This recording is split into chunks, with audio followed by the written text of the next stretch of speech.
Welcome, everybody, to the season finale. We finally made it to episode 14, and we got a pretty special banger of an episode for you here today.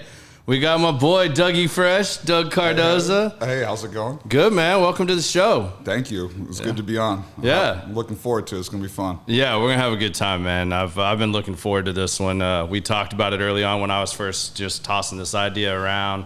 I think playing poker one night over there at Miggy's, but Yep. yeah, we're doing it. So all kinds of crazy ideas happen when you're having a couple drinks and playing poker. yeah, I mean, who knows what's going to come up? I mean, especially you get a serial entrepreneur like yourself in there, you start throwing around other ideas, or hey, why don't you think about this or that? I'm like, well, shit, yeah, that's a good idea too. Yeah, man. Yeah, well, thanks for coming on, man. We're looking forward to it. So we're gonna just dive right in. I mean, let's just get everybody kind of knowing who Doug is. I mean, Sure. So basically, from what I understand and a little bit I know about you, you were born and raised in the Bay Area. Yes, sir. Yes, sir. Yeah, so he's probably a 49ers fan, damn it. Another one of No, those. the funny thing is, I'm not a 49ers fan. No? No, but I'm a Warriors fan. Okay. For sure. All right. I did see you at the Warriors game recently that I was supposed to be out with your kids. Yeah, I was like, Y'all were fresh out in the Warriors gear, Way hollering at stuff. And way too much Warriors gear to be walking around downtown Dallas, I'll tell you that much. But nah, definitely a Warriors fan. Didn't really get into football until I came to Texas, right? You can't live in Texas and not like football. Yeah, that's true. You come here and then you adopt America's team. That is true, although a lot of people will just jump right on and go straight for the Cowboys or, then they want to do the opposite. They got to go to your hometown and pick one of those teams. I figured you were going to go all Ryan Wester on me in here or something. No, sir. No, sir. And be chopping that stuff up. So tell people a little bit about your background. I mean, I don't even know where to start with you, man. You've done so much stuff. I guess maybe let's start off like you really got your calling and kind of found your niche, I think, originally in the music industry, right? Yeah. Because I know when I first met you, I was like, man, this dude is full of shit. I told Miggy the first time I met you, actually, it was before I knew Miggy, because you and I kept running into each other at Liquor King and stuff, and we lunches with the locals and stuff, and I was like, you tell these stories about, yeah, man, I was hanging with Naz and da-da-da-da-da, and I'm like, this dude is one of these $30,000 millionaires in Dallas telling me all this smoke, and Mickey's like, nah, man, he ain't for you. So then you start pulling out photos, and I'm like, damn, I have one other friend like that literally, I call him TMZ. That is his nickname because somebody dies or somebody gets in a scandal in the news, guarantee this dude has a picture of him with said person. I don't know how he does it all the time, but all the time. Remind me to not hang out with him. Yeah. You two probably know too many people. I don't want to die. I don't want to be in the news. So. Yeah. He's one of those dudes you just keep over here. You kind of know that he's always around those people. He'll pull up pictures of him with, you just name it. Pick a celebrity. I guarantee you I could text him right now. Whatever's hot on the news right now, and he'd send me back a picture of him with whoever it is. Man. Not photoshopped either. Yeah, I believe it. Yeah. I believe it, man. But yeah, tell everybody, I think you were telling us earlier a little bit about how you got into the music scene, so let's kind of maybe start there, scratch the surface there. All right, it's a really weird roundabout story, and it might be a little long, so we'll pause That's here all and right. there. But man, you remember, I grew up a diehard audio video nerd, right? Okay. I like to do photography. I like to edit video. I like to do all these different types of things, and I don't even know. I just took to all the audio video stuff. You remember the N1 mixtapes back in the day? You remember those? Yeah. Man, I was like, I'm gonna blow your mind when I tell you about N1. Go ahead. Yeah? Okay. So This might turn into the Dougie Fresh and Biz story here. Yeah, you might have to change places with me. Yeah, I might have to go over there and run the board. Y'all are really screwed. I love it. Well, I remember my basketball team. We had one of the top-ranked teams in the state up when I lived in Northern California, and we'd like to try and make those A1 mixtapes ourselves. So we'd film ourselves doing crazy stuff, and I like to edit video and do all that. So I got really into the photography and videography, and growing up out in the Bay Area, it's hard not to be a fan of all the local hip hop artists, and they have a pretty deep rooted, underground hip hop culture with people like Too Short and E14 and all these artists. Well, when I was in high school, one day I got backstage at a Too Short concert. I just started snapping pics, all this stuff, taking a bunch of pictures, taking pictures on stage. All now, that. did you bring like a legit camera? I mean, because you're about my age, so I mean, we weren't here with the little like disposable cameras or nothing, right? Like, you were rolling legit, right? It was quasi legit because I didn't have the money to be legit, but it was respectable enough that you knew what to do with it. Enough that I knew what to do with it. All right. So I took these pictures, I edited them, and then I sent them to the concert promoter. It was a company called Family Productions in NorCal Underground. And I edited these pictures. I sent it to him. I said, I took these pics at your show. I thought you might want to have them for your website for whatever, great event. And they hit me back and they're like, wow, these are great pictures. Like, what if we got you backstage to meet all of these artists if you come do photography for us? I was like, yeah, I'm like a 17-year-old kid in high school. Like, I get to go hang out with celebrities and stuff. Yeah. Sure, right? And got backstage at a couple of these shows and just kept taking pictures. And next thing you know, like, you're seeing these guys more than once and you make connections with them. You start talking to them backstage. And I'm like this business-minded guy, and I'm always looking at something. Like, I remember there was a time where there was a local artist in the Bay Area named Selly Cell, and before I went and met him, I was like, I wonder if this guy's got a website. And I tried to search him online, no website. I meet him backstage. I was like, man, I know that you don't have, I was checking. I saw that you don't. Like, what year is this for reference? Like, are we like late 90s? This is like 2000. All right. Yeah. That's what I thought. 2001, maybe. Yeah. But I go and I'm like, hey, man, I know that you got this good presence out there, but you got to be able to control your own brand too. Like, what do you mean? I'm like, if someone searches your name online, can you control the first thing that pops up, or is it going to be whatever someone else put about you? You're like, yeah, whatever someone. I'm like, you need your own website. You know someone that can do that? Man, I'll build you a website. Oh, it sounds expensive. How much does that cost? Like, just record a verse, an unreleased verse, and give it to me, and we'll call it even. I'll do it for you. Okay. Then I'm backstage at the next show. I take this unreleased verse and I go to one of the artists and go, hey, how would you like to have Too Short on your album? How would you like to have so-and-so on your album? Oh, you can do that? Yeah, $2,500. I'll get you an unreleased verse, right? So then I'm reselling the verses that I'm getting from Balance of Trade by doing photography and album cover shoots and, all this stuff, right? So it just kind of blossomed from there. And where things really took off is when I started realizing you can make money off of the people that you know as a booking agent, Yeah. Like, so at that point in time, it'd be, someone hits you up and they go, hey, I want to book Too Short for a concert. Like, oh, how much does it cost? And I'm like, all right, well, let me check. You call Too Short because now you've met them backstage at these concerts. You're like, man, I'll do it for $8,500 plus $1,000 for travel. And I call him back, like, Short said he'll do it for 12 G's. Right? And that was how I put myself through college, just booking agent stuff. Wow. Yeah. That's really cool. I mean, I didn't take it to that extreme, but I mean, I met guys from, when I was taking guitar lessons to this and that. I started doing lights and sound with some of my buddies' bands, and same thing. Once you start getting in that circle and that network, now all of a sudden, they see you setting up and doing stuff and, helping out with all this stuff. And then this guy's sneaking over from the other bar down the street, wanting to see what they're doing. And, hey, how can we get them booked over here? They just sold out this bar tonight. And, oh, okay, I can put you in touch with so-and-so. Yeah. The world is crazy, and it doesn't matter what industry you're in. Like, there's ways to monetize the people the network that you have. It doesn't matter if you're working in technology, if you're working in media, if you're working in manufacturing. Yeah. So that was kind of what taught me to go get after it. Like, growing up in the San Francisco Bay Area, like, there's definitely a culture of, and people go, what's one word you'd use to describe yourself? I say grit. What's grit mean? I'm like, perseverance of effort without lack of enthusiasm. That's the biggest thing. Anyone can keep trying. Anyone can not give up.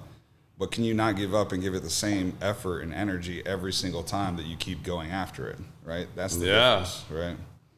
For sure. It definitely makes a difference on whether or not you're going to continue to grow and sell, for sure, because you got to have a little bit of all those things to be able to, and you have to believe in whatever it is you're selling, For sure. You know, so if you find something you're passionate about, which sounds like you did right out the gate, you know, music was just kind of a subculture that you were involved in that, you know, led to other businesses and developing you into the serial entrepreneur that I know you are today. So, I mean, you kind of go all over the place here, but so you get fully immersed in the music culture. How long did you do that for?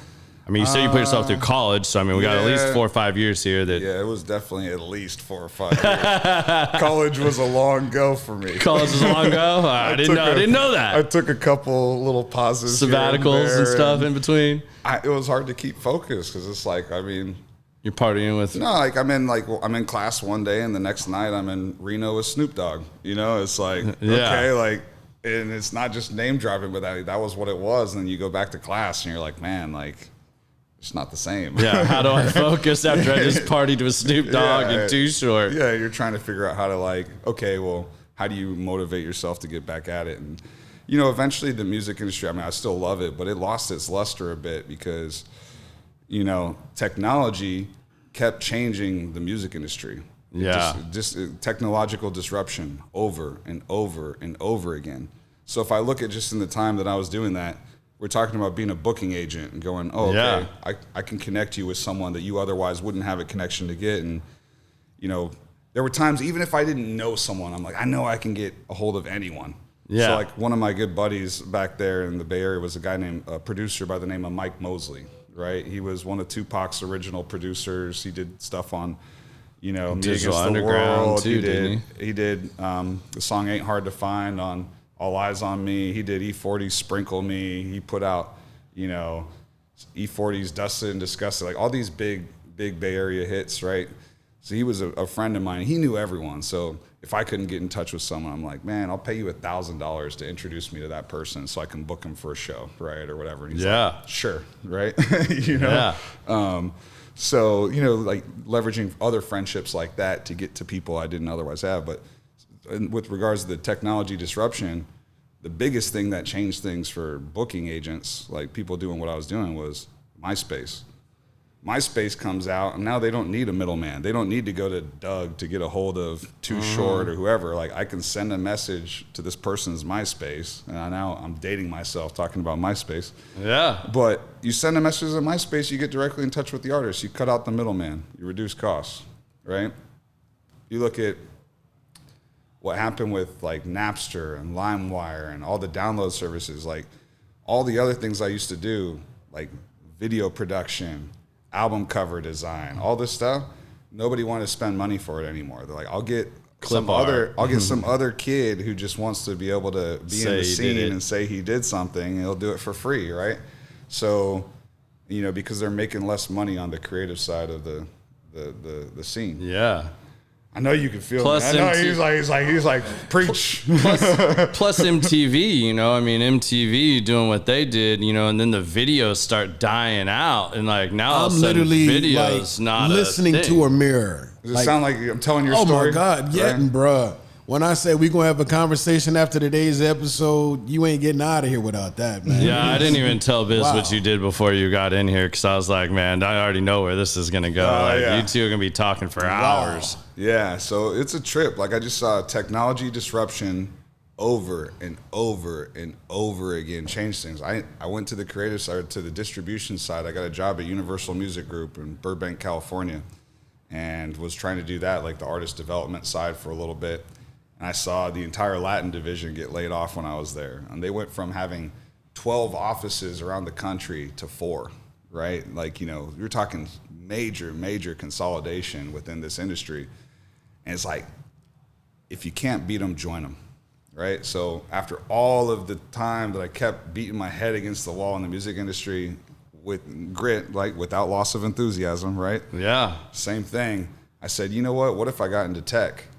And I ended up going, I'm going to make a push now to get into the technology industry. And I actually leveraged my background doing the, you know, media editing, like audio and video encoding and transcoding files into different formats, and just understanding how video works. And at the time, one of the world's largest tech companies, Cisco Systems, right? Huge company, was coming out with this new product called telepresence, right? High-end video conferencing, like extremely immersive video conferencing systems, where these rooms for video conferencing, it was like $300,000 for one video system. Yeah. Right? And they wanted people who knew how video works and stuff. So I actually ended up transcending, and my background, and even though it was music, but it was because of all the video editing and the multimedia stuff that it resonated on their radar, where I got a job to go work in what they called their emerging technologies group. That was any product that they had that hadn't yet done $1 billion in revenue, went into an incubator business unit. Okay. And that was my transition. It was like things like digital signage, right? Like the menu boards and things you'd see. So you saw what was pushing you out and went towards it instead of like trying to reinvent the wheel or anything else. You went after what was causing the change. Yeah. That's awesome, man. That's really cool. A lot of people don't have the fortitude or the, thought process to do that. I think a lot of people miss out on where you saw that as an opportunity, because that's where you started. Yeah. And that's what you took advantage of, with your relationships. And then when that changed, you had to kind of reinvent that a little bit. So then you jump over to Cisco. Yeah. Like that's not some like bullshit job either. No. Well, the first one was a little rough. First job. So at the time I was living in San Jose, California, and I was still doing the video stuff. I worked at a nightclub called Wet Nightclub in downtown San Jose, and we'd go and interview like Kim Kardashian when she came to the club, or Lil Jon or whoever, right? People that were coming in and out of the club, and I'd basically go film, from 10 o'clock to 2 o'clock in the morning, make a 2-minute video recap of the evening and post it to the club's website, right? So I was working there Friday and Saturday nights. I was selling Harley Davidson motorcycles on Sunday. And then I got a job at Cisco working from 2 a.m. to 11 a.m. in the morning, supporting customers in Europe, doing technical presentations about the video conferencing technology. So I was working three jobs. My wife was working 2 at the time. She worked at This is definitely pre-kids. Oh, yeah. Oh, yeah. Yeah, and that's how we ended up in Texas. I got an opportunity for a permanent gig at Cisco where I'd have regular hours, and I got relocated to Texas. So that's how I'm. How long ago was that? 2010.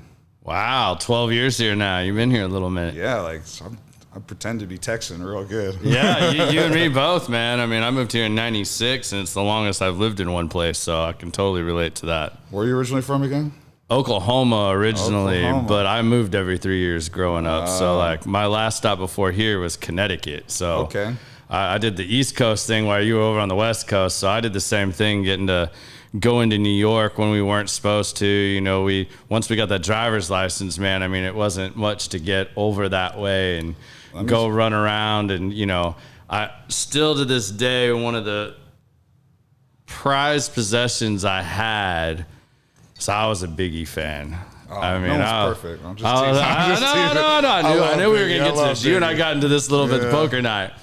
But Biggie, when he was first coming out, man, I mean, you could just walk down the street in like 95-ish, and, Big and Puff would be chilling. Like, it wasn't like they were blowing up, but he was still handing out mixtapes and shit outside of bars and clubs. And I'm 15, 16 years old. And I remember I got a dual tape, two mixtapes that I got off of them. I hope you still have them. Dude. So I moved to Texas, and while I'm working at Tom Thumb, my car gets broken into, and I had probably 4 of those mega CD binders laid out on the back seat, but it was all black, so I guess they just didn't see them. They ripped all my speakers out, and they took my deck, which had those 2 tapes in it. Man, you could twist that story. Man. It'd be embellishing a little bit, but what if it was like Biggie was discovered because the person who stole your car stereo stole the demo? That was like 96, so he's bigger by then. So, there's no... Yeah, but that was one of those things. Cause my best friend's older sister, she dated all these older guys, so she would take us down to New York. We'd go to these clubs and stuff and get to hang out and meet these different people. So like, yeah, man, it was pretty wild. Like, but yeah, that's one of those that I would pay to have those 2 cassette tapes back. Cause I mean, that was just raw, like, Oh yeah. stuff he put out. Like, I mean, you've probably had several of those tapes handed to you. So like you can't experience in any other way, especially back then. That's how they did it. One that was a trip for me, like looking back at it, and it's not my genre per se, but when I was at Universal Music Group, I remember coming across Lady Gaga's electronic press kit when she was shopping for her deal, right? Yeah. And I still have a copy of that, actually. So like her original electronic press kit, but it's just funny because like I didn't know she was going to blow up like that. Yeah, nobody did. I mean, so many people are like that like don't start off that way, but end up, getting pretty huge really quick. Yeah, absolutely. But coming to Texas was a blessing. Yeah. It was a blessing. It was life-changing for me and my family for sure. Who does not say that? I think every episode we have this discussion or that said. For those that live outside of Texas or have this thing about Texas, it's its own country. I'll admit that. But the mindset, the whole way this place moves, the networking, all that, you can't deny it. It's just such a big hub, man. I mean, you have walks of life from all over the U.S., and it's more and more constantly because everybody starts realizing the benefits of what's going on in Texas and the growth and everything else. And you're so centralized that you get all these people from both coasts, and the collaboration and everything else. Just it's impressive. Well, if you're like me and you're growing up in California, like you're trying to convince yourself, you're like, surely there's a reason. Like you grew up. I'm not gonna lie. I thought I grew up in the center of the universe. Growing up in California, it's like, oh, why would anyone live anywhere else? And then you go somewhere else, you're like, oh, there's a lot more to life than palm trees and sunshine, right? Like, yeah. And then don't get me wrong, I love the beach and I love palm trees, I love sunshine, and the weather and all that stuff.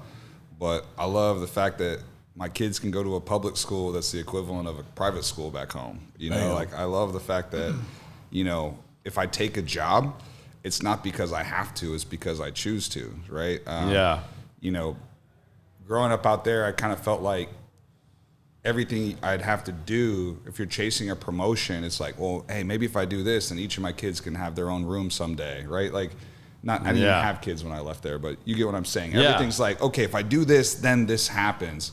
Whereas out here, it's like, if I take this thing, it's because it's for me and I want to, not because I feel like I have to. And I'm not saying that's the situation for everyone, because everyone's got their own struggles and stuff too. But I do feel the opportunity out here is much more available for people to create a good life for their family. You know what I mean? Yeah, and you don't have to have some celebrity status or this and that to get yourself in a room or a place that you would in a lot of other states. Right. New York. You ain't just walking into a lot of these places. California, same thing. Like, you got to know somebody. Oh, yeah. Or you got to find a way to get in. Like, it's not Dallas. I mean, they have those places, but like overall, you don't have to work as hard to put yourself in an environment that can be conducive of those opportunities. But the one thing I'll give Cali though is like, it taught me that thing I keep talking about, I keep going back to, and like, man, Doug talks about grit a lot, but it taught me how to just persevere and never give up and never lack the enthusiasm to keep getting after it, right? Because you kind of have to, right? And pressure makes diamonds. I was kind of forced into a bit of a corner, I feel like. When you're working graveyard hours and then 2 other jobs, and then my girlfriend at the time, who's now my wife, was working 2 jobs, and we barely got to see each other. It's like, okay, something's got to give. Yeah. And you're like, I'll do kind of whatever it takes. The opportunity to move to Texas, I got a call, and they're like, well, if you want this job, it's yours. You have 2 weeks to move to Richardson. I'm like, where's Richardson? They're like, Dallas. I'm like, oh, why didn't you just say Dallas? Because I didn't even know what Richardson was, right? I was like, okay. And I remember packing up my Chevy Trailblazer with everything I owned and just driving across the country to a place I'd never been. I'd never been to Texas in my life. Put a deposit on an apartment I'd never seen, and just rolled the dice. Well, you if that's not the story of, that's crazy, man. When we moved here, we had to put a deposit down on a house for rental that we couldn't move to for 3 months. I paid rent for 3 months before we even moved here because it was the only thing available. And the dude wasn't going to hold it. I had a job, but it didn't start till November. This is August. So I paid rent on that house until we can get down here, moved here, lived in Frisco, but I worked in Garland. 2-hour commute every day. It didn't matter. But your mindset is you'll do whatever it takes. Whatever it takes. Because it's a land of opportunity. Absolutely. And haven't looked back. That's 100% it. I remember being on the phone calling this apartment complex asking if they had air conditioning. And they laughed at me, right? They laughed at me. They're like, this is Texas. Like, I don't know. My mom's house to this day, my mom lives in a city called Petaluma, California. Still doesn't have air conditioning. I'm like, the houses, we didn't have air conditioning.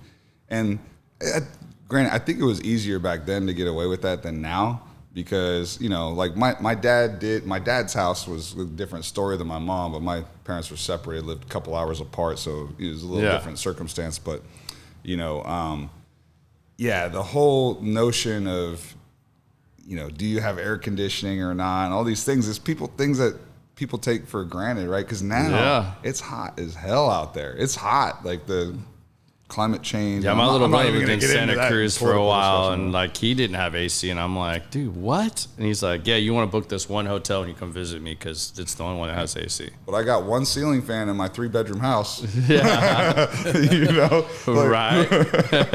That's what it was like, Yeah, I got a window unit. Yeah, I got a window. We plug it in every once in a while when the neighbors won't make fun of us. Yeah, or when they won't complain about the noise. Yeah. Right? Exactly. Or it's destroying the ozone or chemtrails or whatever they come up with out there. Yeah, exactly. But no, it's funny. So definitely a lot to be said about being in Texas. Oh, it sounds like you're really keen at like watching for those moments and those opportunities, and you haven't let many of them pass you by. It doesn't sound like you've always explored it and taken that opportunity as maybe it was not what you thought at the time or the lesson you thought you were learning, but you were able to gain something from it or transition it into something. Yeah, I'm trying to. I definitely feel like I do, but like no one does it on their own, and it takes other people to help them get where they're trying to go. Like my in-laws now, I'd say they're a big contributor to that too, because like my wife is half Mexican, half Armenian. 100% fire, by the way. Like, you don't mess with them. But, but half Mexican, half Armenian, and you're like... No, I'm looking at him. Sounds familiar, don't it? Yeah. No, he's already transitioned to this because I was going to drop this in a minute. But, I feel like I hit a home run with my in-laws. My in-laws are awesome. I love I love mine to death. I was going to introduce you, but we didn't end up crossing paths again when we were up at Choctaw the other week.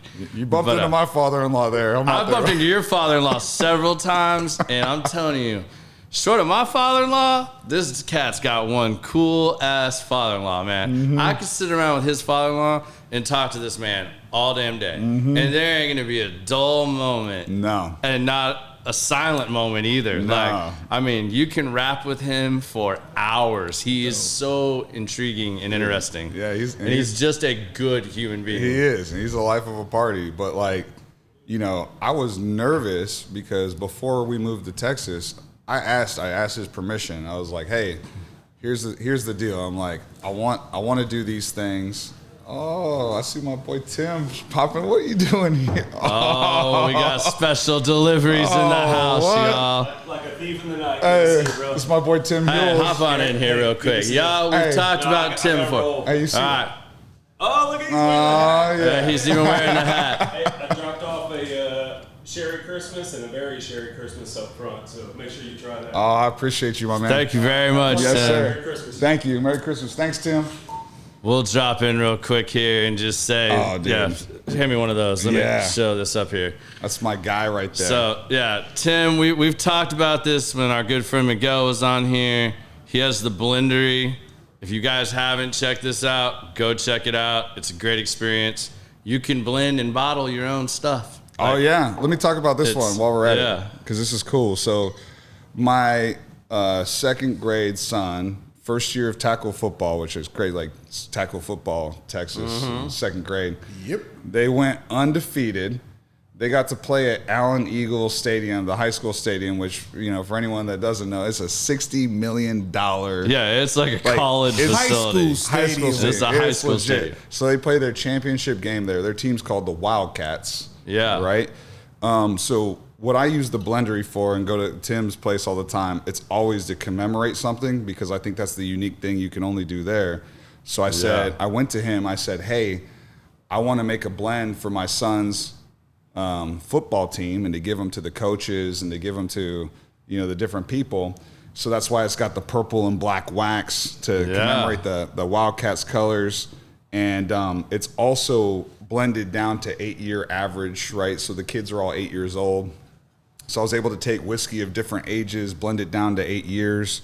But the Blendery is an awesome way to commemorate things that are important to you. I do it all the time. I'm about to, speaking of father-in-law, we'll go back to that. Yeah. In the next week or two, me and him are doing a father and son blend there. So we're going to go to so if you want to go, bring your father-in-law. Is he local? Is he local? Yeah. All right. We're going to go. We're going to take our father-in-laws. We're going to go father-son blend. And But, so the Blendery is awesome. You can go there, make your own, blend of multiple different whiskeys. They got a social area to hang out. They got they got lockers. It is legit. Like, if any of you have ever been to a distillery and you see like the Rick House tasting room where they'll bring barrels out and you can taste the different barrels, that maybe you're doing a single barrel select or something like that.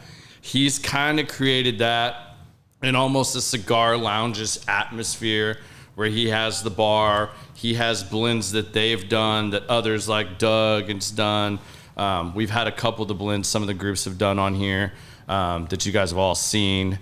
But yeah, like Doug said, you can commemorate stuff, but even if you just want to go and you think you know a lot about bourbon, like you can go put that to the test and he'll pull out barrels and you can start blending away. And if you create something good enough, you can bottle it. They might even decide to bottle it. I mean, I've watched him do that with people too before where they pulled something out that was so amazing that and then you have like the Killer Bee that the guys did, and that ends up winning gold awards. Yeah, so the Killer Bee won the gold medal at the New York Spirits competition, which was, something that the locals whiskey club picked out, right? Miguel and Blake and those guys, right? So, I mean, I can't speak highly enough, but the other thing too is if you think about it, it's also rooted in a lot of positive things. He takes proceeds that come from the Blendery and donates them back to charity and all kinds of things. So, And congrats to Tim and his wife. They just had a little baby here recently too. So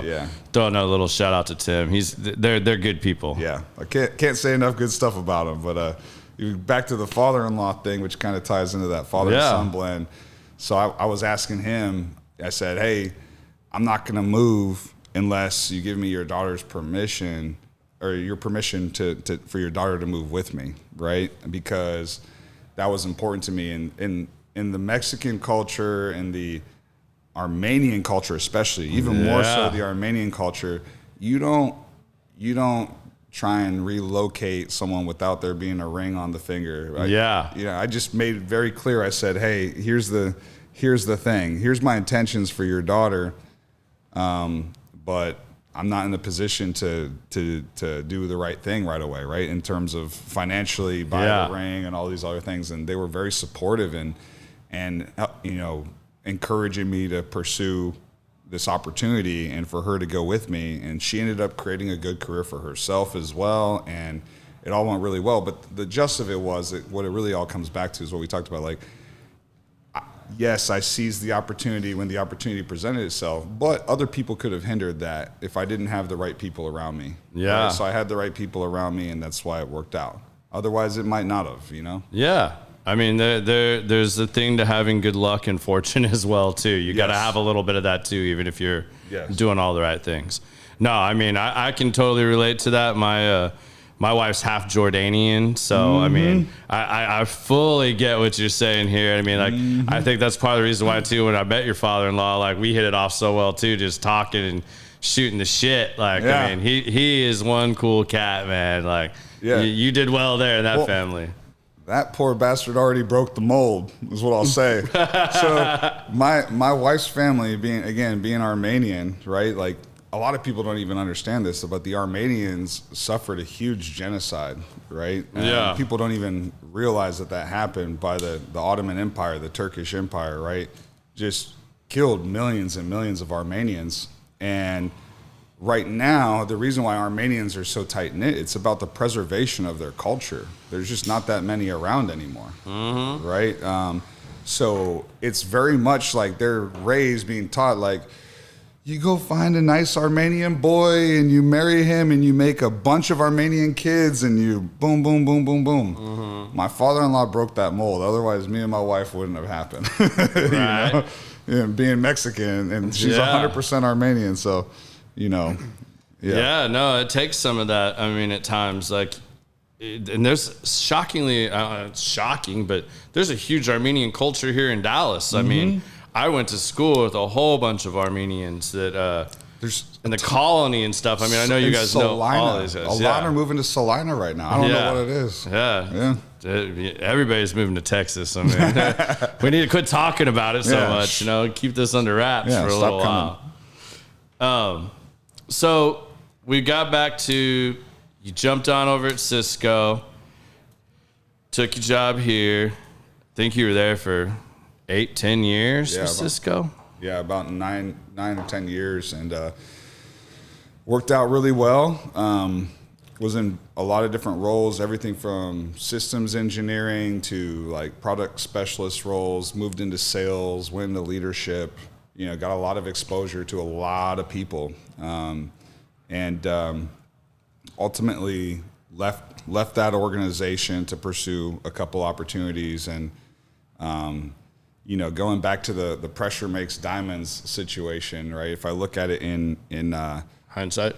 Yeah, if I look at it in hindsight, every time in my career, I always continued to push for that, right? So, for example, when I was in engineering, there was a period of time where I told my family, I'm like, look, I'll move back to California as soon as possible. I told them, like, let me go there for 2 years to get some work experience and I'll come back. And they always, like, joke about it now.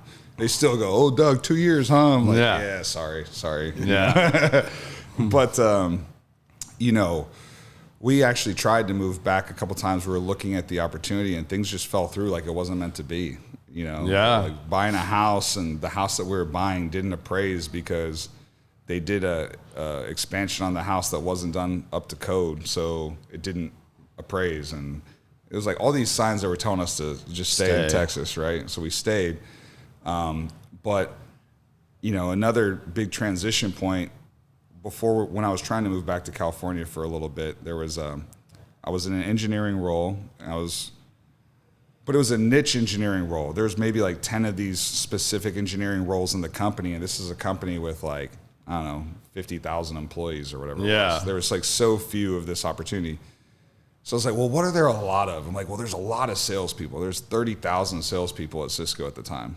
I'm like, if I transition to sales, like, it'd be so easy to just get another job back home. So I was trying to make this transition, and I remember this one was kind of interesting. Cisco had just acquired a company called Tamberg, and what Tamberg did was just video conferencing. And Cisco was big on, like, they had WebEx, which was like, you know, meetings and all that type of stuff. Mm-hmm. What everyone thinks is Zoom now, which is where I'm at now, right? But it was like that. It was you know, Zoom before there was Zoom. Yeah, exactly. It was telephones, like. That was those big, huge things that sat in the middle of the conference table. Yeah, exactly. Like you had to have the projectors and everything. Yeah, I know exactly what you're talking about. All that stuff. So, you know, what was interesting was I remember there was a time where I wanted this job as a collaboration specialist, which is like voice and video and meetings and contact center and all these different technologies. But Cisco just acquired this company called Tamberg, and all they did was video conferencing. And this role came up, and they're like, yeah, we want you to go for this video specialist role. And at the time, as the engineer in me was kind of like, voice and video, it's kind of all the same if you look at how like the data flows. And like if you're like go like to the nuts and bolts of how it works, there's a lot of similarities, right? To a certain extent. So I was like, man, this job, if I take it though, they're going to disband this whole team, eventually the video specialists, and they're just going to have these guys that focus on the broader portfolio cover it. Mm-hmm. I'm like, screw it. I don't have anything to lose. I'll go for that, and I'll show them I'm so good at the broader portfolio that when the time comes and they disband this team, they'll move me to the other one. Sure enough, 6 months into that role, I took the job. 6 months into the role, they got rid of that team. And they're like, hey, you're good at this other stuff. And they moved me to the other one. But like every turning point in my career was like pressure makes diamonds. Like just go bet on yourself. Take the, just believe. And I made that transition again. Yeah. Right? And so it's crazy. I mean, take risks if you can. Do it before you have kids. Yeah, right. But so anyway, I ended up leaving Cisco. And you talk about like life-changing moments. Like let's talk about COVID. Yeah. And the impact it had on everyone, right? So October of 2009, my wife, we knew that her role within Cisco was going to go away. Like we saw it coming. Okay. And she was kind of like, I want to go focus on, she runs like a healthcare blog, like a blog that focuses on like clean living and health coaching and all this stuff. She's like, I kind of want to go focus on that. I'm like, well, you moved halfway across the country for me to do what I want to do. It's my turn to let you focus on you. Yeah. Right. So she left. She actually got let go of Cisco in like October or November 2009, right before COVID. And then I'd made some real estate investments, about the garage and stuff like that. I was like, I want less overhead. So I paid off some of these investments I made in cash. So I took my like reserve savings. I'm like, I'm going to pay this off because I just want less bills. So I feel less stressed. And at the time I'm a VP of sales at a technology reseller. And this company's whole idea was like, we're going to weather the storm. We're not going to let people go. We're going to weather the storm better than everyone else. So when they're scrambling to hire people back when things come back, we'll be fully staffed. But I was paid on the profitability of the company, so they were not letting go of people at all. And ultimately, you can only hold on for so long, so profits start going down. I took a 60% pay hit right after I paid off these big real estate investments with my reserve funds, right after my wife left her corporate job. And I was in a bind, man. But pressure makes diamonds. And that's what caused me to create my business. That's kind of a big focus of where I'm at now. Right on. So with those things considered, would you have done any of it differently? Or is that what led to where you're at now? Like, I mean, did those moves all paying out? Like, I mean, I know at the time it couldn't look... 2019 when COVID started happening, like everything looked like it was just going in the shitter. And, that's got to be a tremendous amount of stress with young kids at home, all the stuff you just said. Yeah. And then you consolidate that. And I mean, you'd put yourself in a position where, you were pretty financially stable. Right. And had those reserves and stuff like that. But then you deplete them to kind of take care of some other investments and stuff. And investments aren't doing anything either at the time. So... Yeah, like looking at it now, everything worked out, so I got lucky. Yeah. But it worked out in different ways than I would have thought, right? Like all of that transition caused me to go start my own business, right? And ultimately my wife was helping, kind of overseeing some of the elements of that, right? Yeah. But, while I was still there, pressure makes diamonds. It pushed me to kind of keep going and get after it. But no, I wouldn't. I mean, one thing I wouldn't have done is like, I wouldn't have paid off a commercial real estate loan. At those interest rates, you're like, that payment probably would have been all right for a while. I wouldn't have paid off certain loans. It's like, people talk about debt like it's a bad thing. It's not. Like, it's really, and when I mean debt, I mean liabilities. Like things that you have payments on. Yeah. I don't mean like, oh my gosh, I'm over my head in credit card debt. I mean like you buy a house, if you own a home, you have debt until your house is paid off. Right. Right? Like you might be cash positive at the end of the day if you sell the house, But if you don't sell the house, those are liabilities. Right? Yeah. So, it was interesting, but like there were years and years where opportunities were coming past me, and I just never thought about monetizing any of them until I needed to. COVID hit, and pressure makes diamonds. So a perfect example, when all that stuff happened, I took a 60% pay hit. I took my excess capital, paid off, real estate investments, and my wife left her job. What ended up happening was, I remember someone came to me and they're like, I was working in the tech space. It was a CIO, so it's the highest ranking person in a technology company. It's the chief information officer, the chief technology officer. This person came to me and said, Doug, I need a VP of IT. Do you know anyone? And out of nowhere, it just kind of hit me. I go, do you have a recruiting budget? Yeah, we got a recruiting budget. Okay, let me send you over my search services contract, and I'll help you find someone. Sure thing, sounds good, Doug. So, what I did is like, not putting too much out there, but like one of our good friends, like Miguel, works in recruiting. Yeah. And I go, Miguel, like I want to structure a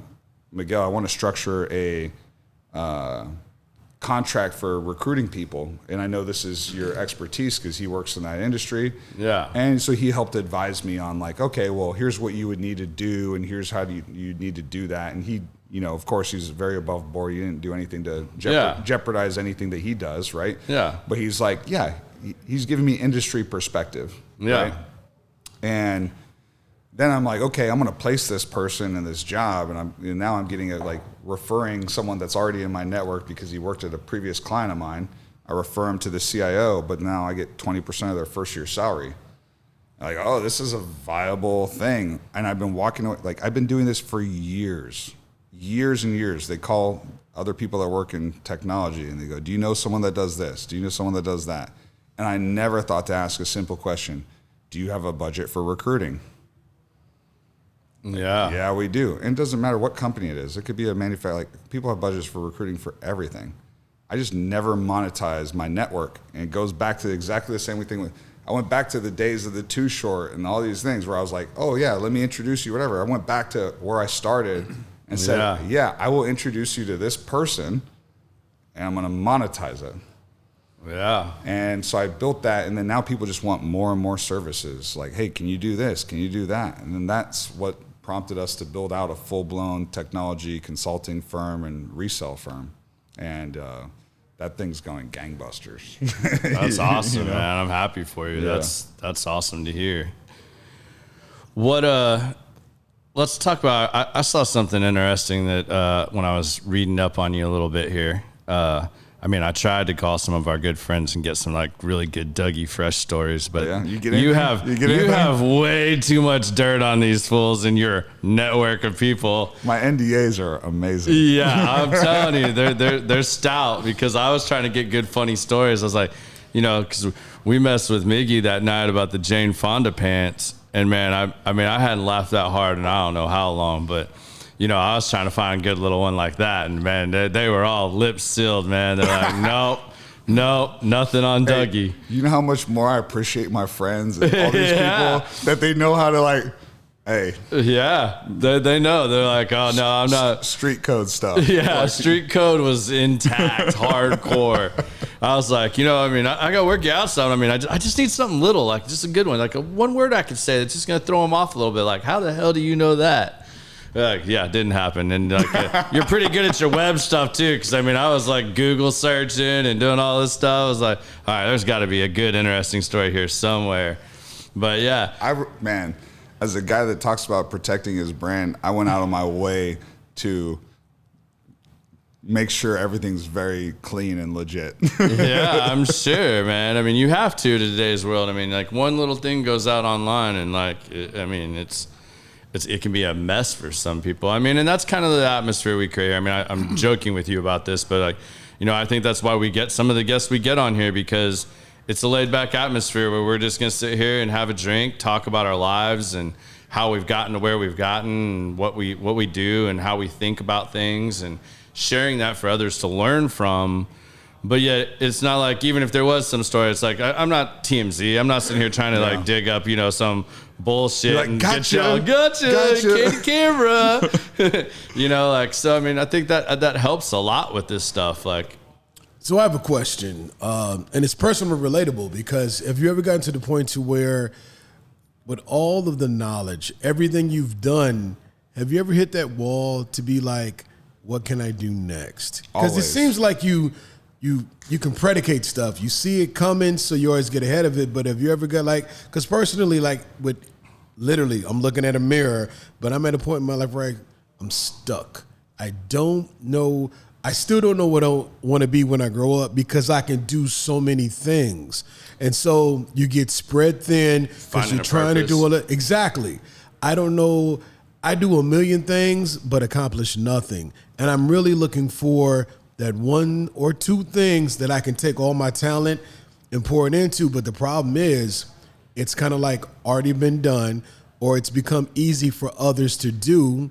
So my value isn't as big as it used to be. Right. So have you ever gotten to that point to where you're like, with everything, because it seems like you always make lemonade. You get a bunch of lemons and you find a way to make the lemonade. I don't even have a pitcher to put it in. So I'm listening to you and I'm like, man, you always find a way to connect something with, even if it's a little bit of what you do, you still find a way to make it big. It tells a cool story when I'm sitting here talking about it, and we're talking about the truncated versions of all this stuff. But absolutely, man, I hit a wall a million times, and you sit there over and over again trying to figure out, like, how do I cross this chasm? How do I get past this hurdle? And it's in this interview, it might be like, oh, Doug had an idea or something that helped him cross it overnight. But no, it was a struggle over and over again, many times. And, again, that's where I think it comes down to your network. Grit. Huh? The grit. The grit, exactly. The grit. That's got to be chapter 1 in your book. That's where I was going next. Grit. So. Yeah, exactly. But it's about, everyone's going to hit that wall. And I still feel like I hit that wall, right? And even when it's successful, it's like, you create a business and now you're sitting here butting your head and like the business is successful and things are going gangbusters, but I still have a corporate job, right? And it's like, okay, I'm at that transition, that crossroads right now, right? Where it's like, I have a really good corporate job and I love my corporate job and I love the company I work at and the people that I work with, and it's a great opportunity. But yeah, I'm hitting this crossroads where it's like, your other business is going well. Is it time to just bet on yourself once again? Leap of faith. Is now the time. Yeah. And the problem is, in what I feel genuinely, is that it was a lot easier earlier than it is now. Because earlier I didn't have anything to lose. I was working graveyard hours and I didn't have things. I didn't have a home. I didn't have kids. I didn't have a wife. It was really easy to just put it all on the line when you don't have anything to lose. And you get to a point where it's like, and it's all relative, right? It doesn't mean it's not about money. It's not about any of these things. It's like, you can have things to lose, right? And now I'm at this point where it's like, okay, I got things to lose. Is this the right time to bet on myself again?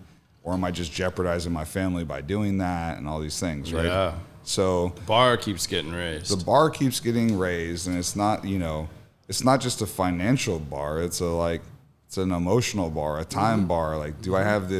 Does this take away from my ability, to be a dad? To be a dad, the biggest thing I look at is if I'm able to make this transition from the corporate world to just focusing on this business full time, which I feel is very near term for me.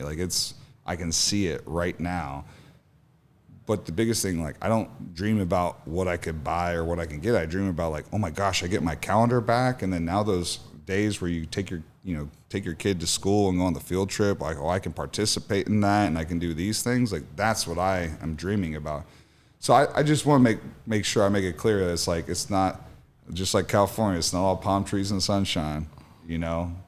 Gotcha. You know what I mean? We'll talk more. So is this kind of where is this where your book's going? Because I mean, I did find you were writing a book. I was writing a book. I need to dig back into it, but How much of it you got done? I mean, chapters? Mm-hmm. Because I've talked about this for a while, and I write here and there, and it's very sporadic, but I've talked about that in different aspects, and it's making the time to do it. I mean, it's kind of how the podcast started too. Like, I tried blogging for a while, and I could not commit to writing something once a week, and then like not overanalyze it and scrap it and whatnot. And then I got started doing podcasts with some of these guys I got invited on.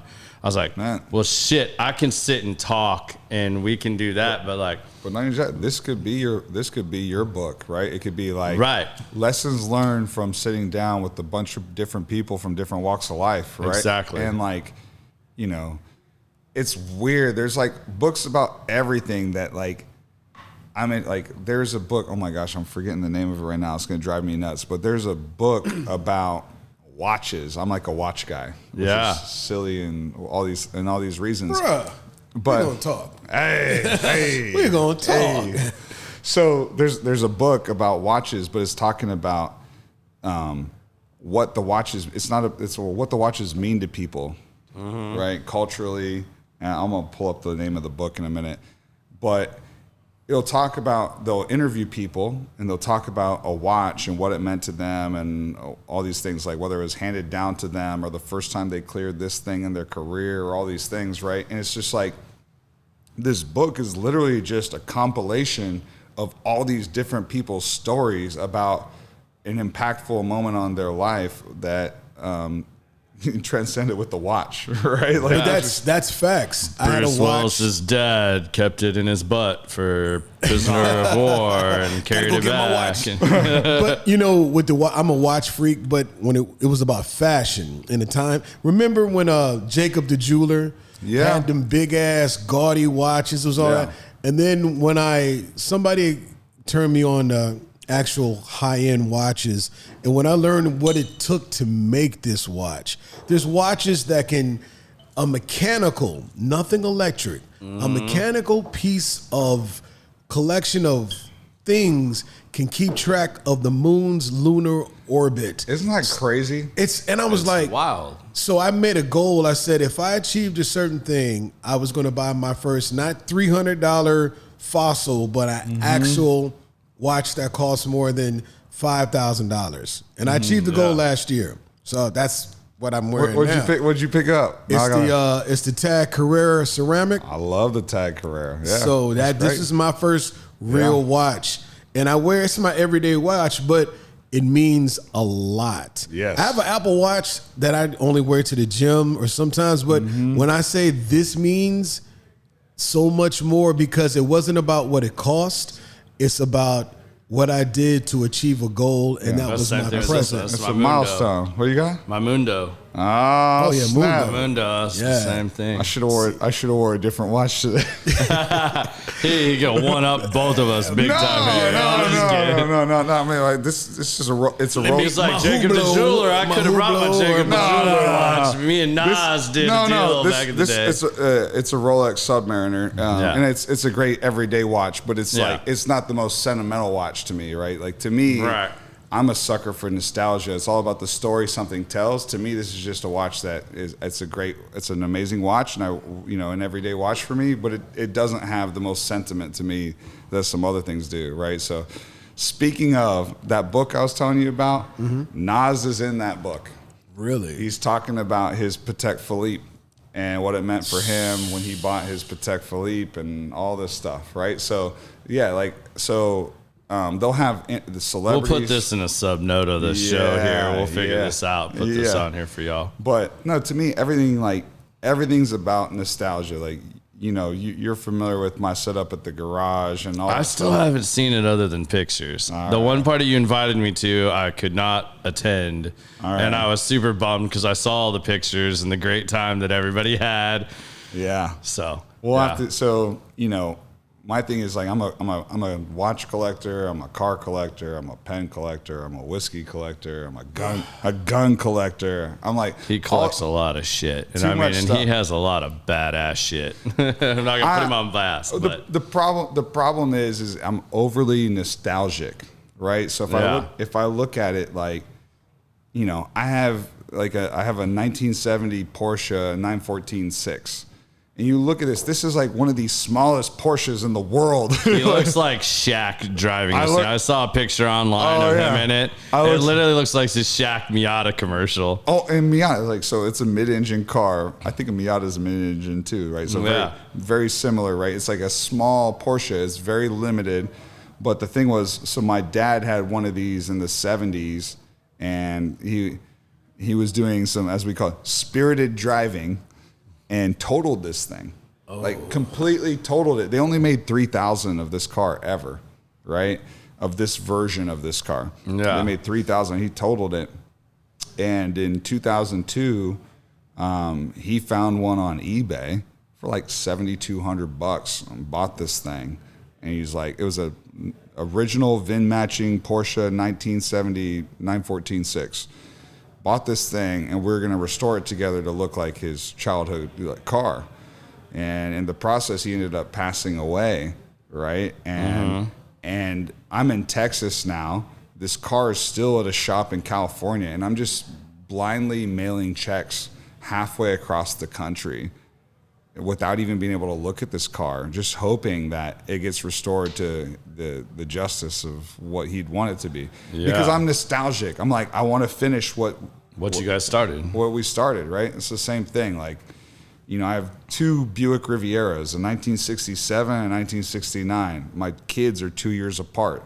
The younger one gets the 1969. The older one gets the 1967. But it's just, everything for me is about nostalgia. Like, you know, and I've had buddies that are like, man, you know that Porsche 914? Like, man, you could sell that and go buy a Lambo. I'm like, yeah, but the Lambo wouldn't mean shit to me. Yeah. Right? That car's something that will always make you remember your father. Exactly. You'll never sell that car. I know you well enough to know you're never selling that car. Never. It's all about nostalgia, man. It's all about legacy and all this other stuff. And, you know, that's where my head's at. Yeah, man, that's awesome. I mean, and it's cool to hear that somebody, especially in Dallas, doesn't collect some of these things just to say I have them. Or just to put them on show. Like, I mean, you're one of the least showy guys that I know that has these things. Like, you know, like you don't flaunt it. You don't put it above other people's heads. You don't, I mean, none of that stuff. Like, it's one of the things I've always liked about you. Like, as I've gotten to know you over the last couple of years, like like I said at the beginning, like at first I thought you were completely full of shit, like, cause you were just like rapping, but you were with your close friends that I just happened to be a part of that group at that time, sitting over lunch. And that was when we were first getting to know each other. Is the name of your book A Man and His Watch? That's the book. My job is to Google, so I Googled it. But A Man and His Watch, that's the book. A Man and His Watch. It's a great book. My right hand over here, you know. Dude, it's my job. You got to get that book. Yeah. So, done. No, but knowing that there's more stories behind the things that you do collect, way cooler. Because I'm the same way. You know, we met over bourbon. That's how Doug and I met. It's amazing how this stuff bonds people. It's so amazing, and it's like, if you'd have told either of us early in our bourbon journey that we'd both be sitting here drinking what we're drinking today, we would have been like, yeah, that's not my cup of tea. I mean, I'd bet money on it. That's not Makers and Coke. Yeah, that's not Crown and Seven. Like, what are you doing? But it does. The experiences you have with people in certain bottles and stuff like that, you know, like, you know, we've got a cognac out here. We've got an Armagnac. We've got an experimental cigar finish. From 1978. Yeah, we've got a 1978 Armagnac on here. I mean, we've got the Prisoner over here from Bardstown, which is one of my favorites they've ever released. Oh my gosh, I love those guys. I stocked up on that as much as I could. Like, that's one of my favorites for them. We're definitely going to have to go down the bourbon talk. Yeah. What I was going to say, like, just to clear the record because Miguel will be like, "What do you mean Doug's not showy?" He'll give you. I know. I was checking the comments over here waiting because now that he knows you're on here, I was like, Miguel's gonna be busted I know in Miguel here. will be like, "Yes, he is." But no, there's times where, like, I'll be honest. There's times where I feel like I overcompensate or I'm showy on things. Like I'm humble with enough stuff, and there's times where I could use being more humble. But for me, like, it's all about, we talked about earlier, like learning from an experience in your life or learning from something, right? What I've learned is the times when I overcompensate, if I am overly showy or if I am overly whatever, for me, it's like my dad died 3 months or 4 months after I moved to Texas, right after I had those 3 jobs, and my wife was working on 2 jobs, and I didn't have anything to my name. And he also wasn't 100% on board with all the stuff I was doing because he knew the people I was hanging around, like, and regardless, was like, oh, you're hanging out with Snoop, but you're kind of a victim of your environment because you end up in situations that sometimes aren't the best. I was in situations I shouldn't have always been in or whatever. So there's times where I feel like I overcompensate with certain things, or I might be a little more showy with something that I should. And it's more like me being like, Dad, look, I made it. I'm okay. Right. Yeah, I can relate to that and because I can't hear him saying that to me because he's not here, I turn to my buddies to say it. Right. Like, hey, Doug, oh, good job. Right. Like, so even you just being like, oh, Doug's genuine with these things or whatever, like little things like that. It's like, and it's bad. Like, as a man, it's tough. As a grown man, it's tough to be a guy who's like, oh, words of affirmation matter to me, but realistically they do. Yeah. I don't need people to blow smoke up my ass or any of these things, but it matters to me to the extent of being like, I just hope I'm doing the right thing. I hope I'm living a good life. I hope I'm doing these things. Right? Yeah. Because my dad didn't get to see it. Yeah. You see what I'm saying? I'm right there with you, man. My dad died when I was 24, so just a couple years apart there. Literally same 2 or 3 years apart. Same thing, man. And it was real sudden when he passed. So I mean, I can totally relate to that. I've asked my mom. I remember when I made my first really big check when I knew I had made more money than my dad made in a calendar year. You know, my dad had a good job at the end of his career. I mean, my dad worked for the government. I mean, we had our tough times growing up, but like by the end, he had done something again, you know, and like for him to be able to see what I've done would mean like the absolute world to me. Like, you know, so I mean, I can totally relate to that. Like, that's just one of those things that, like, unless you've lost somebody like that, you don't really understand. But like, to be able to recognize that, I mean, kudos to you, man. Like, that's another one. I mean, it reminded me when you said we had to go down the burn road. I remember the first serious conversation you and I had, and I was actually pissed off at you. I was so mad. Whoops. Because this fool lives really close to a Liquor King. And at the time when I was still on good terms with Liquor King, I had been saving up my points like nonstop. And I had my eyes set on one bottle. And can I guess what my it was? guy, you're going to know in a second. My guy called me and said, hey, man, it's here, and I think you and one other guy have enough points to get this bottle, but you better get here quick. And I got up there, and I see you walking out to your car with the bottle. And I'm like, whoops, this son of a bitch. And then I see you at lunch the next week, and we're sitting there talking, and you're like, yeah, man, I mean, I don't know if I can open this bottle. I'm really torn about it. Part of me wants to flip it. And then I think I'm gonna throw this really cool party at the garage, and I'm just gonna charge everybody like X amount.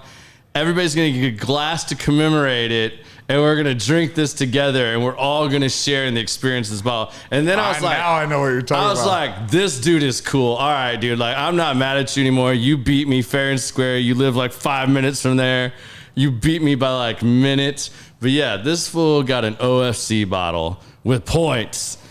And like, even if you had points, this bottle is still very expensive. My wife would have been so pissed off if I'd have bought this bottle. That's what I thought about at the time. At this point in time when this happened, my wife would have been absolutely livid with me. So you probably saved my marriage.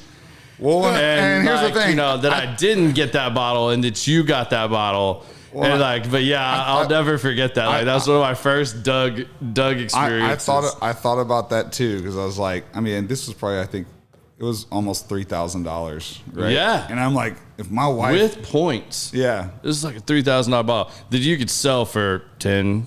Yeah, well, I was like, man, if Bro. my wife finds out that yeah, we don't want to talk about that. Let's next. Yeah. Just Next subject. Next So about that bourbon journey, Doug. Where do you want to go with the bourbon journey?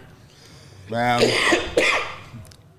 all I was gonna say is I feel like it's interesting. Everyone's got some kind of hobby. It could be sports. It could be, you know, it could be anything that kind of Cigars, bourbon, things that connect them to people. And I feel like that the whiskey has a good story around that. Like, I'm bad. Like, I'm not overly involved. There's like all the whiskey clubs and stuff, and I'm not as involved as I should be, and I just don't have the time, to be honest, with most of it. And I have a lot of good friends that look out for me, right? Like, I got buddies that are doing like people like Miguel and Blake and all these guys that, like, you know, they put all this blood, sweat, and tears and heart and energy and all this effort into these things, and like, it's so respectable, you know.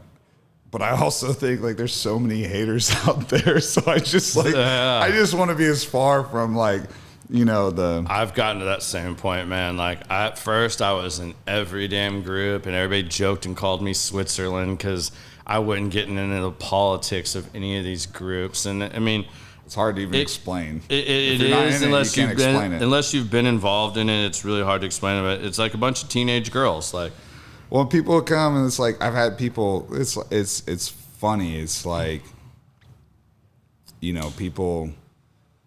I don't know how to explain it. This might not be the best forum for it, right? But everyone wants to sit there and think that, you know, you're a part of a you know, whiskey group or a club or like, there's a million people in these things, right? And everyone feels like they need to be invited to every single thing. And you're like, man, I don't even know you. I don't even. And they want you to come to your house. And yeah, they're like, yeah, I want to come to your house and drink your $2,000 bottle. I'm like, I don't know you, bro.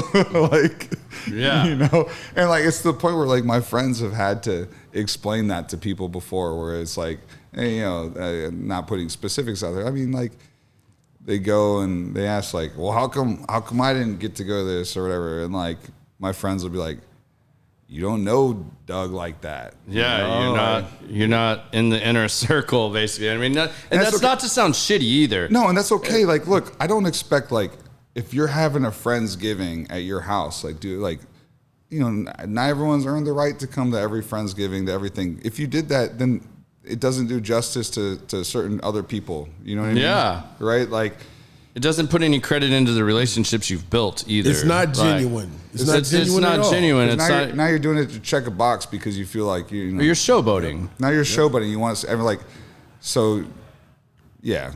No, I completely get it. So I try to not, like, post things. I'm the same way. I was bad about it early on. Like, you know, I don't show pictures of my bar very often anymore. It's not bad about it. Like, you're early on, you're passionate about it. You're like, my gosh, I love this whole scene. I want to share it with people. Yeah. And then you realize that people are like, people are still people. Yeah, and then other people. But as you mature, don't like to see people be successful. You notice less is more. Yeah, I mean, you have less is friends more. Wise. Yeah, that's what I'm saying. Less is more. But these groups, when you start getting wrapped up in this bourbon culture early on, I mean, and it's changing drastically right now. So you're weeding out a lot of these fake bourbon people and these people that are literally, they show up to all these events, all these drops, and they're trying to participate without contributing. We've talked about this on here a lot. Several times. We've talked about this a lot, and I think this applies to a lot of things. And it's something I really try to harp on because I think it's very important. You can participate and not contribute a damn thing. Like, it's real easy to participate. And a lot of these people do that, and they see what others are getting, and they don't understand why they can't have it or they can't get that. But they don't want to put in the time or the work or show the grit to, you know, do those things. And, you know, like you just said, you know, there's guys like Miguel and Blake in the locals I don't want to short anybody else out either. I mean, in any of the other groups, there's a bunch of different groups, and there's a lot of guys doing a lot of really good stuff. Whether it's DFW Whiskey Club, Someone Say Whiskey, Suburban Dads, Trinity River. All these guys are putting their time and energy into it for other people. For other people to do it. And people get jealous and see what they get in return for it, but yet they don't want to do all that work that those guys are doing. They don't just go start their own groups. Some of them do. They try. They fall off pretty quickly. You've seen it happen several times in DFW alone. But, I mean, these people show up and they see that the store owner is giving them allocated bottles, or they're, holding things for them, or they're getting the calls, and it's like, why don't I ever get that? Or why can't I do that? I've been going, I've been buying, I've been doing this and that. But you're participating. You're not contributing. Well, the other thing, too, is people are focusing on the wrong thing.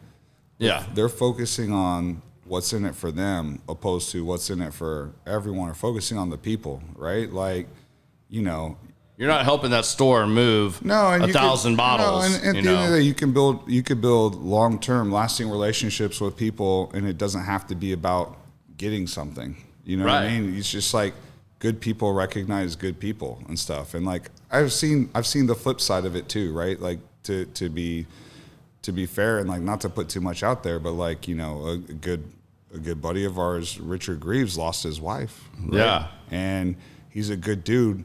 A really good person I met through the bourbon world. But like when I saw the thing I saw that. I don't know Richard personally, but I saw that. And it's terrible. But the thing that I saw was I did see people from that whiskey community, from the bourbon community, rally around him to make sure that he had support in that time. And I was one of those people as well. But I'm not doing it. No one expects something of anyone. It's just like you do the right thing for good people.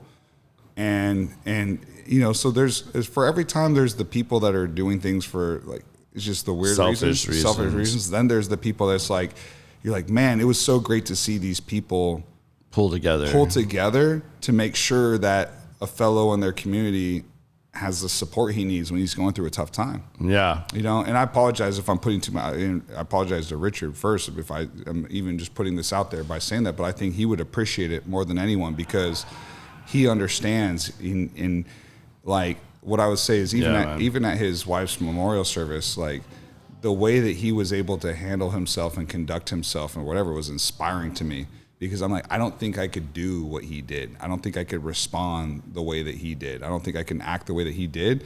And he called out, he's like, it's because of these other people around me that are holding me up.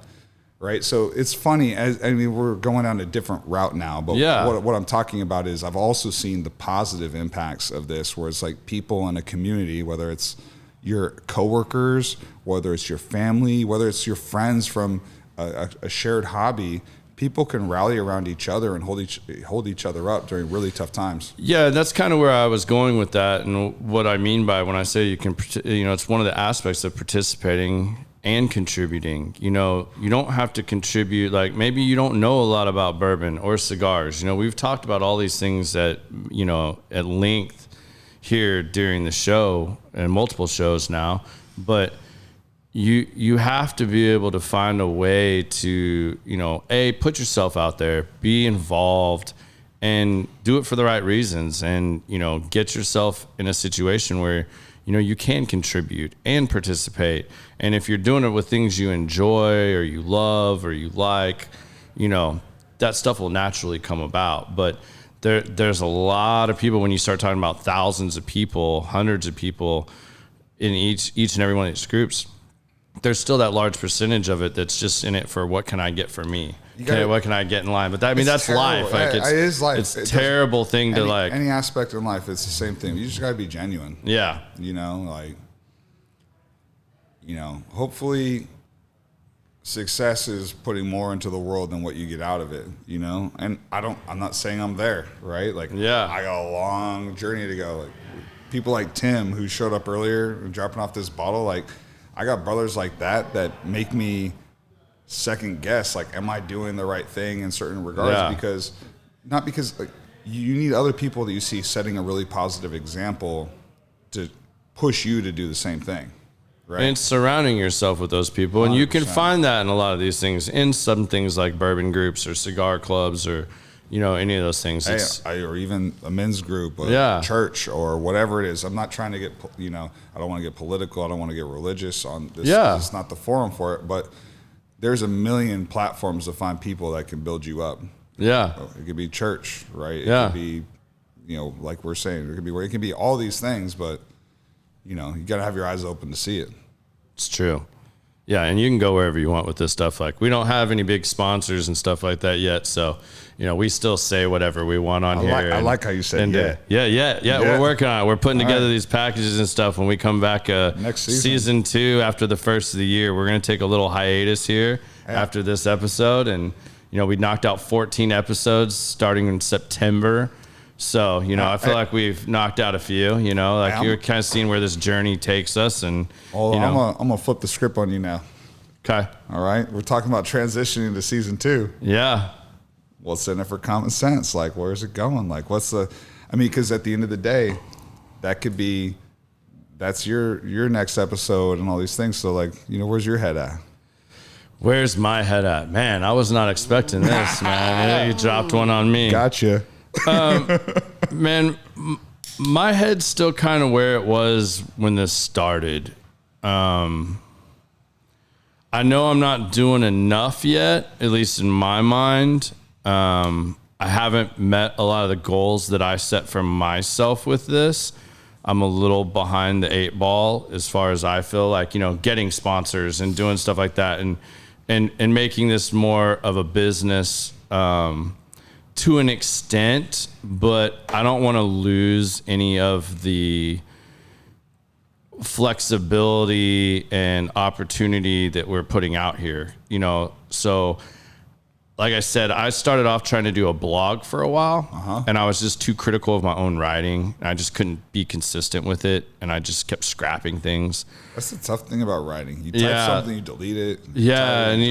I'm very critical of myself, especially when it comes to my writing.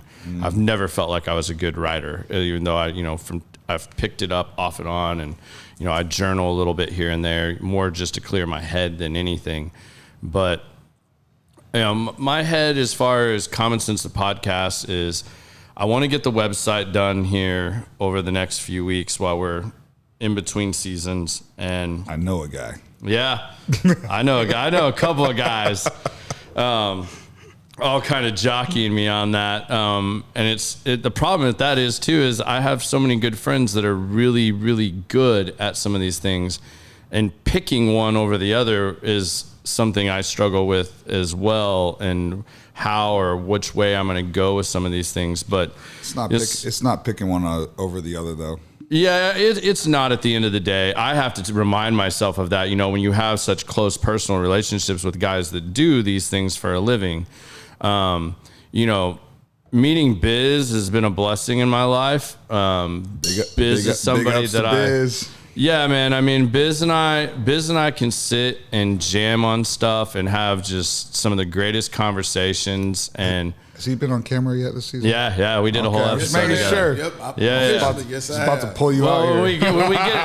When we get a little more advanced in here, we're gonna try and maybe do like the multi-camera things and stuff like that. I mean, all these things are things we have planned. Because he seems like an entrepreneur too. Yeah, Biz is very much an entrepreneur. When I say I wasn't bullshitting, I'm inviting you to lunch whenever your schedule can take it, and we'll talk. Let's make it but seriously. As far as what I want to see with this show is, I want to continue to bring the type of guests on that I've brought on all year long. This started out with me sharing spirits with cigar friends to learn about cigars and something I enjoyed. And I was having all these great sit down and conversations, just sharing a stick, hanging out with friends. And I felt like people, don't always want to sit down and read a whole book. And sometimes, I listen to podcasts. I go through periods where I'll turn the radio off and all I do is listen to podcasts while I'm driving to and from work, working out, whatever. And I learned so much in hearing these genuine conversations. And I was just getting privy to having conversations with people that I was like, man, I feel like a lot of other people could really gain a perspective, a knowledge, an idea something from having this conversation and putting it out there. And so I just did it. I mean, I came up with a plan, I did it, and I've tried to keep it open so that it can organically grow into whatever it will eventually grow into. But yeah, it's kind of turned into like almost like my little book of, you know, sitting down and having interviews with people. And I don't even like to call them interviews, but I mean, it kind of is an interview, but it's just a genuine conversation where we talk about what's going on in our lives, what's gotten us here, what were the pitfalls, you know, like what walls do we run into, you know, like what were some of our biggest failures, like, because you have to be able to get past a lot of those things to have any of the good things. Like there's going to be 1,000 failures before there's one really good success, you know, like. Yeah. You don't get there without trying. Yeah. And you just got to keep doing things, you know, and I've gotten to a point in my career where I have a really good job. You know, my day job is a great job. I work with great people. I've been doing it for 15 years next September, same company. But they must like you. Yeah, I guess they kind of like me, you know, so, you know, there's come challenges with that too, of, you know, getting stagnant and feeling like you're not contributing enough, or that you're not, you know, pushing as hard or as far, or, you know, achieving things that you want to achieve, or that, you know, maybe you feel kind of capped and there's other things. Like I'm wanting to add some other investments, adventures, relationships to my life, and I felt like this was the best way to do it. So, you know, Absolutely. This is the road I've chosen, and I think that we're just going to continue as planned for right now, you know, jump into season 2, and I've already got, you know, 3 or 4 guests lined up right after the start of the year. We're going to have a weird little break. Like we're going to come back for like 2, maybe 3 weeks, and then I'm going to be gone for 2 weeks. So I'm going to be traveling. Can go see my little brother in Hawaii. I love it. But yeah, that's kind of where I'm at, man. We can always broadcast. All this shit travels. We can broadcast from Hawaii. I'm just, hey, let's go. Just saying. Biz apparently has some sponsors already lined up for us. Yeah, we're not going to disclose those due to non-disclosure agreements. American Express and Visa. I got them in my wallet sponsors. American Airlines. You know, it's funny when you're talking about just talking, like interviewing people, having genuine conversations, etc. That was probably, if I can leave this with anything, like one of the best things I did in my career was just genuinely reach out to a bunch of people. So that time when I was trying to transition from engineering role to a role that's more focused on like sales and some of these other things, I remember I'm like, there's so many jobs out there, and the problem is that there's not enough guidance in the world to be like, well, you can go this route, or you can go that route, or you can do this, right? Like you're just sitting there kind of having to find your own way and find your own destiny.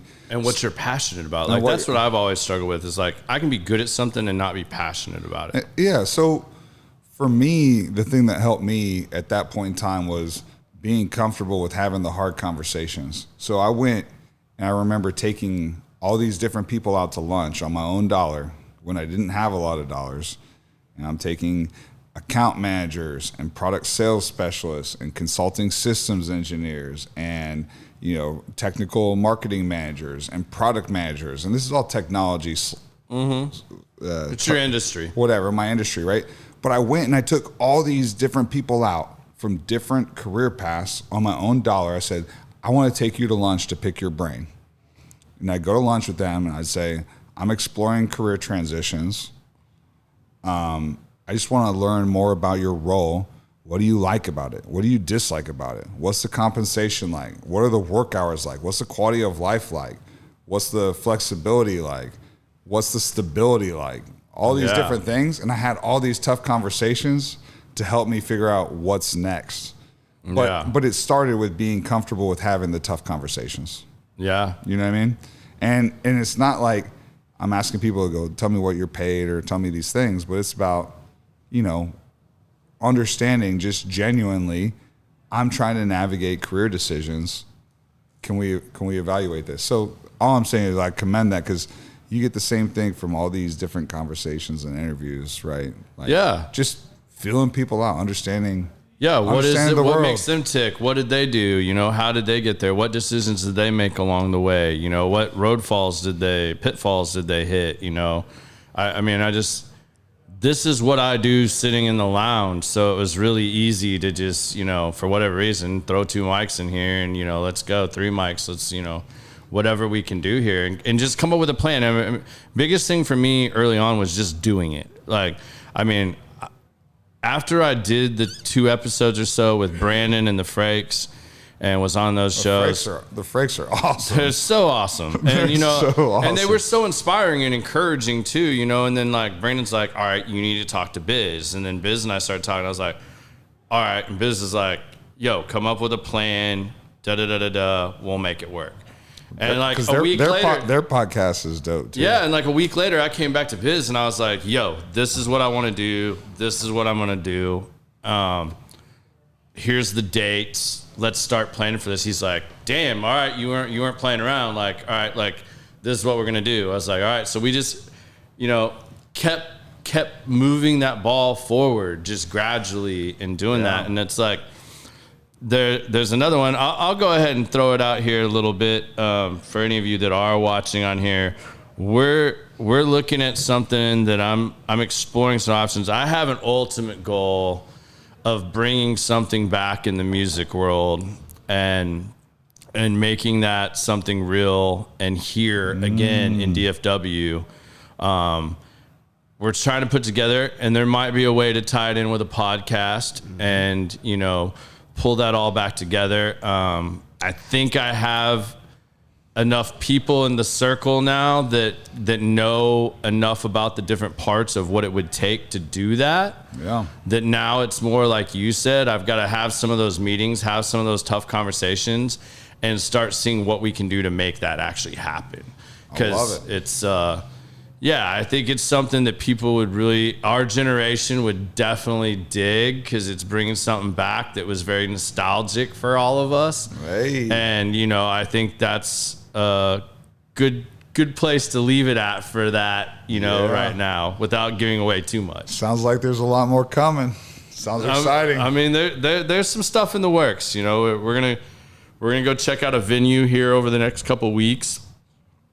See if it's the right venue to start growing this and go from there. You know, Biz and I we're treating this more like, you know, at first it was kind of like, okay, this is something fun. I'm just pouring my own money into doing this and it's something I like doing. And now it's kind of going like, okay, there's a path here. There's things we can do with this. It needs to be monetized a little bit, you know, like, I mean, I just can't forever be shilling out money to do this, but you know, like monetize it a little bit, you know, and do those things. So what you're saying is it starts with betting on yourself. Yeah, it does. And I bet on myself, and now I'm seeing what it's doing, and you know, we got to take it to that next step. So, you know, Biz and I got to have some meetings over the next few weeks. And so the one thing, and you can relate to this through years of relationships, because that's right. But Garrett has the one thing that makes it all work for me, because in your journeys, both of you, have you ever rented a whole bunch of I'm gonna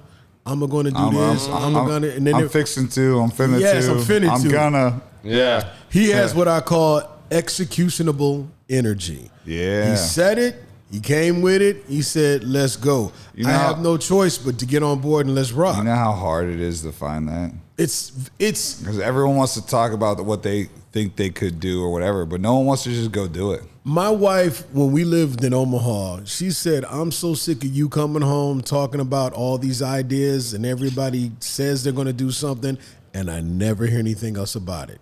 It never happens. It never executes. It never comes to light. Yeah. Since we moved here, everything I've said, something's going on, something popping, she's like, oh, okay, cool. Tell me when, tell me where. Because she believes it's going to happen. You set it out in the universe, right? Like sometimes you just got to put it out there and then it's going to happen, you know? Yeah, you know, and I did that. You know, it's funny. I made a list. I did this about episode 2, I think. I made a list of all the guests I didn't think I could get. Like the 10 people that if this got to where I want it, that I'd want to sit down with and like just start going with. So like season 2, I'm going to get at least 2 of those people on the show. That's huge, man. That's my goal next year, is to get like 2 of those people on the show. You know, and I'm talking like I'm talking like big swinging, like I'm talking like Joe Rogan, like Jocko, like Groggins, like you know what my goal is to be? One of those big swinging guys. Yeah, exactly. My goal is to hit the next tier of the list where I got to come back. Yeah, you're coming back for sure, man. This has been a blast sitting down, chopping up with you. And in all honesty, like you and I know each other, but we don't know each other like well. Like, you know, like we've broke bread together several times. We've hung out a lot of times, but that's how it all starts. Yeah, it's where it all starts. And, you know, doing those things and putting yourself in these situations, I believe, is like the best thing anybody can do for themselves, especially when you're trying to figure out that next step or what door might open or what might be out there. You know, who knows? Excuse me. You could have said something today that, you know, resonated with somebody that somebody was on the fence about, or, you know, maybe, you know, any of us sitting in this room could have said. So, you know, to me, that's what it's all about, man. I love it. I love it, man. All right, man. Well, we're getting towards the end of the show here, and I've got to ask you a couple questions. Okay. Oh, shoot. So now I get to flip it back. Now I get to flip it back on you since you got me earlier. Here's the fun part. Okay. Yeah, these are fun. So remember, you can say whatever you want to say, like whatever comes to mind, whatever on your heart, whatever. You can go in any direction with this. Like everybody's gone in. I mean, I don't know, Biz. What would you say at this point? Like everybody's gone in similar directions, but they've all been completely different. And like, I think Doug is going to hit it different. Yeah, I think Doug's going to hit it differently too. I think he's going to hit it different. Yeah, because of the way the conversations have been, it's always been kind of like that, a step off of it, but still in the realm. I think Doug will hit it different. But let's see. We won't know unless you ask. Fingers crossed. All right, so we ask every guest. It's not a test. This is literally to give us their 2 cents. And this can be your 2 cents about anything. It can be something that this show's inspired, that's maybe you've thought about while we've been sitting here talking. It could be something you thought you wanted to say that you didn't get a chance to say. It could be advice. It could be a life lesson. I mean, it literally can be anything, but give us your 2 cents on whatever it is Doug wants to give us 2 cents on. My 2 cents on the first thing you know I'm going to say. I'll say it at the same time. There's one word.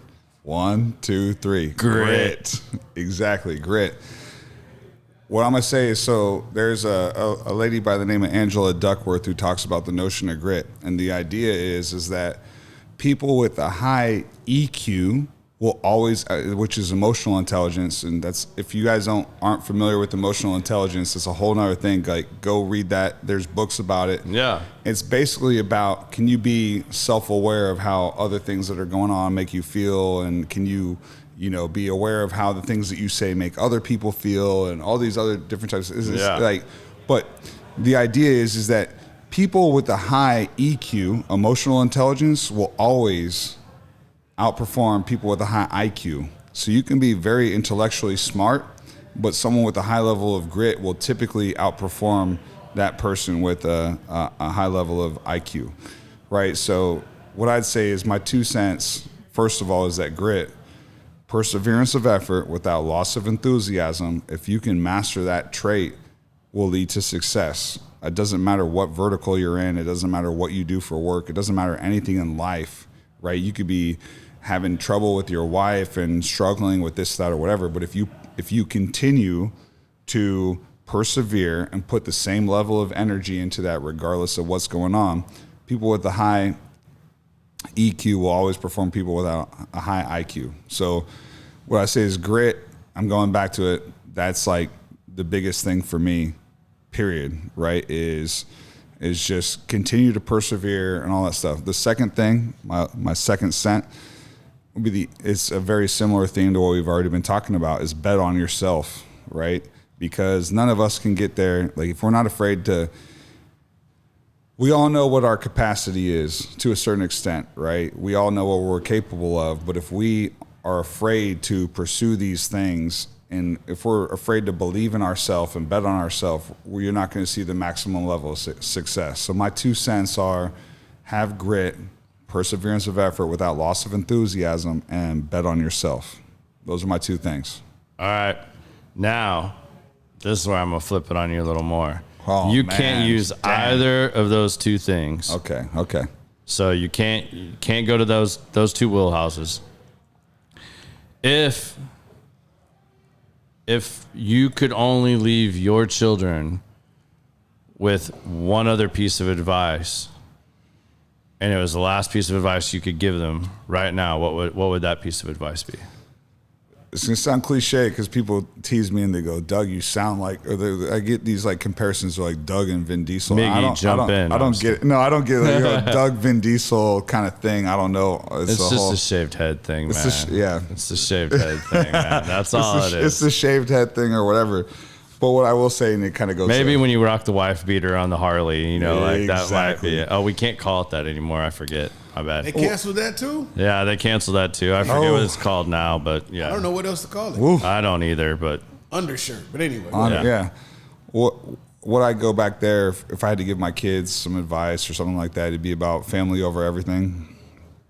And I'm not saying that because I feel like I'm the best at it. I feel like if anything, this is the part of my life where I need to focus the most energy on. That's Yeah. the thing that fuels me to want to bet on myself and pursue these side passions and all these things so I can have a path where I can spend more time with my family. But that's all it is, right? Like, yeah, you it's know, time. It's your it's number one time. asset. It's time and energy. That's all we got, right? Time and energy. So even grit, the whole notion of grit, and you told me not to mention it, I'm mentioning it. But it's all I about. just said you couldn't use that as Oh, your wheelhouse. Yeah, I can't use it, but it's all about energy and the energy you put out there. And my 2 cents or my thought on that is that it's about family because it doesn't take all these things to build your kids up, right? Our legacy is what we put into our family and what we put into our kids, right? And Yeah. I need to put more into my family. I'm not saying I don't, but I'm saying like if I were going to say what's an area that I should focus on or double down on, it's family. It's your number one priority. That's my number one priority is like, how do I get more time with my kids? How do I get out of the corporate grind so I can spend more time with my kids and all these other things and my, not just my kids, my wife, right? Yeah. Like cherish my wife and all these things. We butt heads like everyone else, right? Just because we butt heads doesn't mean that she doesn't deserve all my energy and focus and attention, right? Yeah. So that would be what I'd say is that, cliche, but Hey, it is still what it is. It's a fact, though. It's truth. It's honesty. I don't know how that ranks to what other people say in that No, regard. man, it's right up there, man. Like, I mean, it's perfect. I mean, like, it's a beautiful way to say it, man. And